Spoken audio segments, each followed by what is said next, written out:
Olá, alunos. Tudo bem com vocês? Vamos dar sequência aos nossos estudos. Vamos agora para o capítulo 4 da unidade 2, na página 50. Esse é um assunto que eu gosto muito, sempre me interessei por esse assunto, mas ele é um pouco complicado de entender. O capítulo começa assim: o universo é maior do que se imaginava. Realmente ele é bem maior do que se imaginava. Existem muitas dúvidas sobre o assunto ainda, mas algumas pesquisas recentes indicam que o universo é infinito.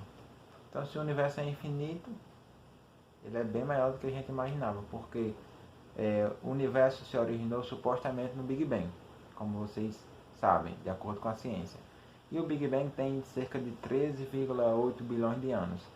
Desde que o Big Bang ocorreu, o universo está se expandindo, ele está aumentando. Então hoje, o universo observável, ele tem cerca de 90 bilhões de anos-luz. O universo observável é tudo que nós conseguimos enxergar da Terra, seja com telescópios ou a olho nu. Todo o que é possível ser observado. Sabemos que tem coisas que estão além do nosso alcance. Os telescópios não conseguem ir até os confins do universo. Se o universo for infinito, isso pode significar, por exemplo, que existe um clone de você, ou mais de um, ou na verdade infinitos clones de vocês. Nós somos feitos de partículas. Todas as coisas que nós conseguimos observar são feitas de partículas. E o que faz com que eu seja eu e você seja você é apenas a maneira com que essas partículas são organizadas. Isso quer dizer que o que difere uma coisa da outra é apenas a forma de organizar. É apenas uma combinação, é uma probabilidade. Porque, essencialmente, todos os seres humanos são feitos dos mesmos elementos. Hidrogênio, oxigênio, carbono. Mas cada um com sua organização diferente. Isso vale também para todas as outras formas de matéria. Somos feitos das mesmas partículas. Prótons, elétrons, nêutrons, etc. Então, se o universo for infinito, a probabilidade é que uma hora as combinações possíveis se esgotem e vai acabar tendo que se repetir uma combinação já existente. Ou seja, pode acabar criando clones de vocês, do planeta Terra e de tudo mais que existe no universo. Entenderam? Não? Bom, é difícil de entender, mas vamos pensar em um dado. Um dado tem 6 lados, cada lado com um número. Se você jogar o dado 7 vezes, com certeza, sem sombra de dúvidas, vai repetir algum número pelo menos uma vez. Por quê? Se ele tem 6 lados, imagine que você jogou a primeira vez e saiu o número 1.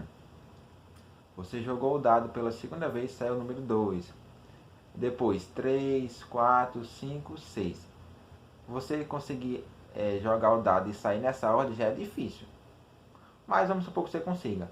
Quando jogar o dado pela 7ª vez, obrigatoriamente vai ter que repetir um dos outros números. Vai ter que ser ou 1, ou 2, ou 3, ou 4, ou 5, ou 6. Ou seja, você vai repetir uma combinação. Então é a mesma coisa com o universo.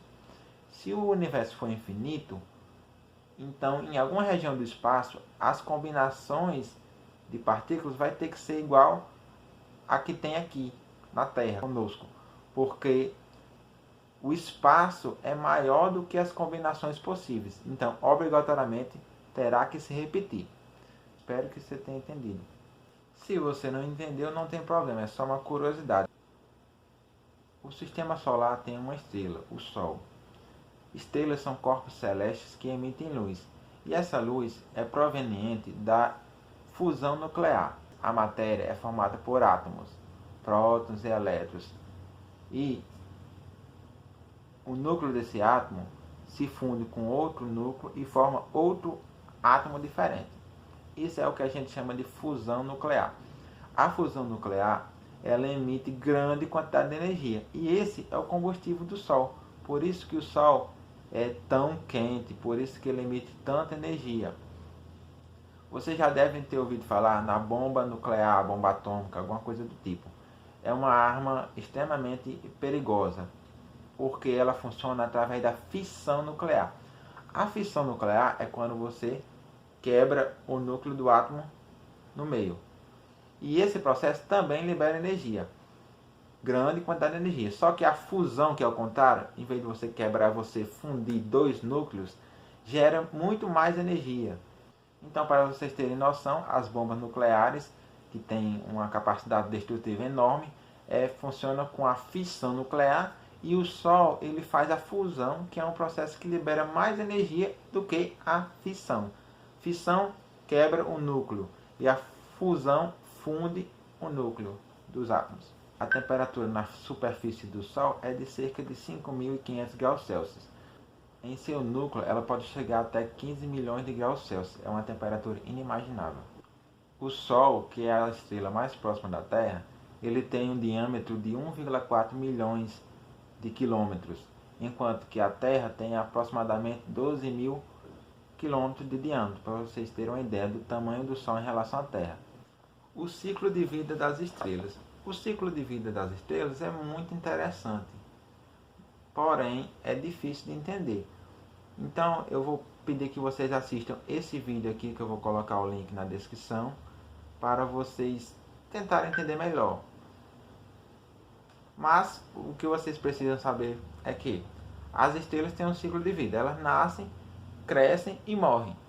Como é que uma estrela nasce? Uma estrela nasce nas nebulosas. As nebulosas são nuvens de gás que existem no espaço, nuvens imensas.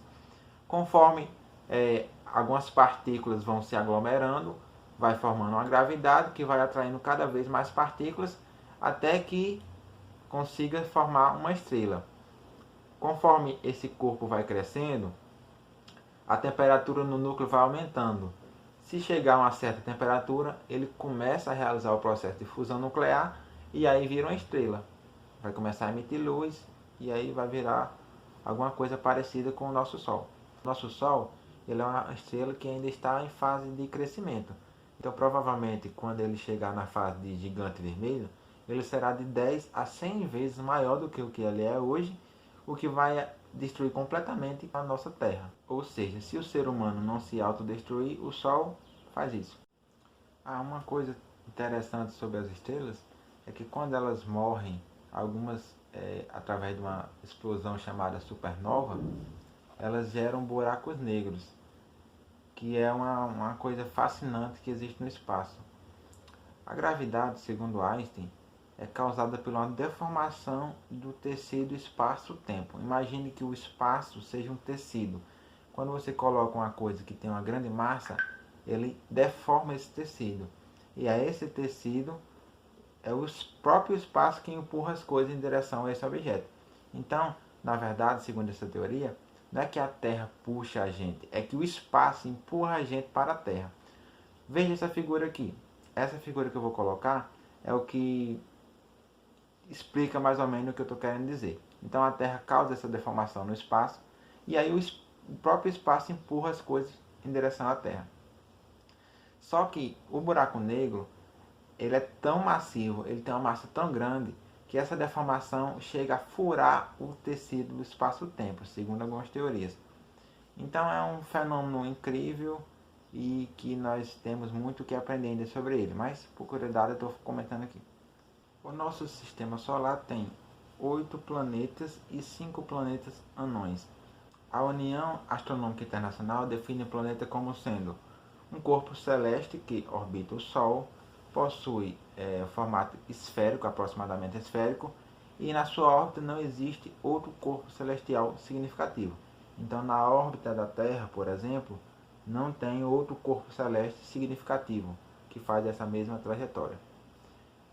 Seguindo esse critério, o nosso sistema solar tem 8 planetas e 5 planetas anões. Vocês podem ver a descrição de cada um deles no livro de vocês. Satélites naturais e outros corpos astronômicos. Um satélite natural é qualquer corpo celeste que orbita um planeta não ou um asteroide. A Lua, por exemplo, é o satélite natural da Terra. Natural porque ele foi obra do acaso, né? Não foi nós que fizemos. Os satélites artificiais são os que são lançados pelo homem, como por exemplo, esses que servem para transmitir sinais de TV, os que servem para transmitir internet, todos esses objetos que são colocados no espaço por nós, que ficam em órbita ao redor da Terra, são satélites artificiais. Asteroides são corpos rochosos que orbitam ao redor do Sol. Os meteoroides são menores do que os asteroides. E também tem os meteoros, que são quando esses meteoroides atingem a atmosfera da Terra, quando eles entram na atmosfera da Terra, deixando um rastro luminoso no céu, que as pessoas chamam de estrela cadente. É engraçado que tem pessoas que pensam que realmente é uma estrela. Eles pensam que é uma estrela e alguns dizem que cai no mar. Essa afirmação de que uma estrela caiu na Terra não tem lógica. Se fosse para alguma coisa cair, seria a Terra cair na estrela, que seria o nosso Sol.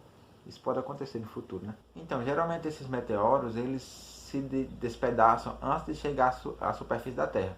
Faz aquele rastro e eles somem e não chegam a cair.